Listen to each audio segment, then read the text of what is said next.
Alright, this is how I think it really went down. I don't even think Joseph Gordon-Levitt is in the movie Looper. I think someone went back in time and got young Bruce Willis, brought him to the present, and put him in a movie. That is what happened.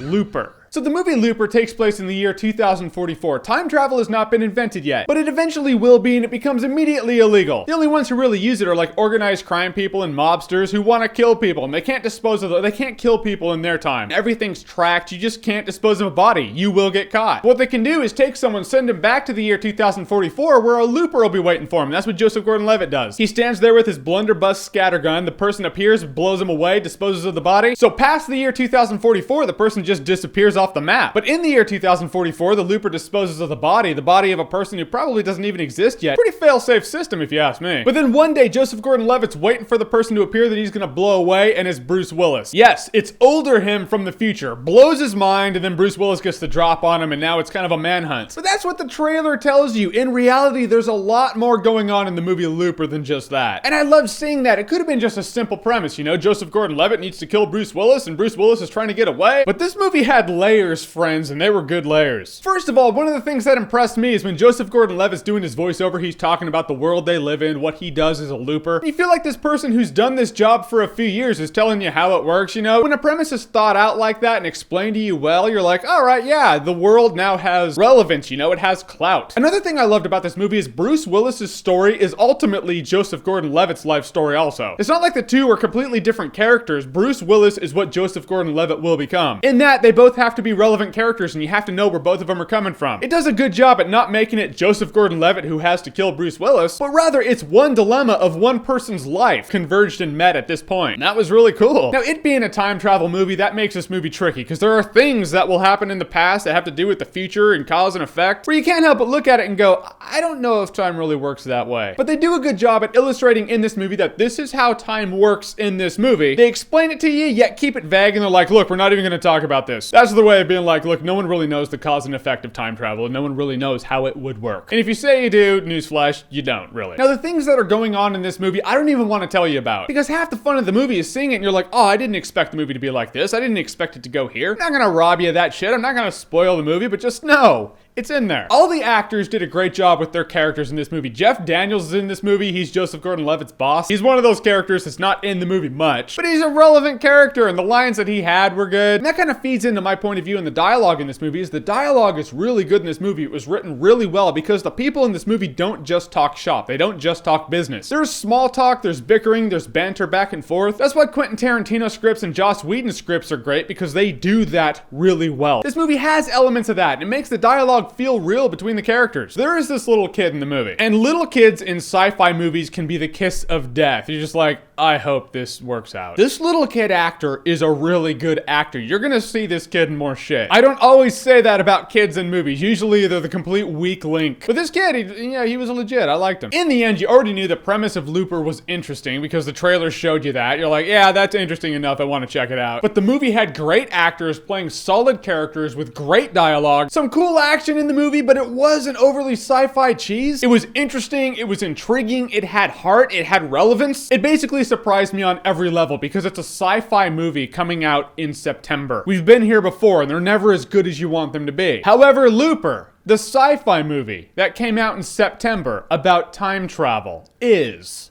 awesome-tacular. There is an element in this movie where I was like, this is so Terminator 1. But the movie as a whole is so unique, original, and compelling that even though this one element is familiar, the movie still makes it its own. So you end up being like, all right, that's cool. So your favorite story that has to do with time travel, what is it? A lot of people are going to say Back to the Future, but really dig deep. If it's Back to the Future, then say Back to the Future. But whatever it is, comment below, let me know. And as always, if you like what you've seen here and you want to see more, click right here to see more.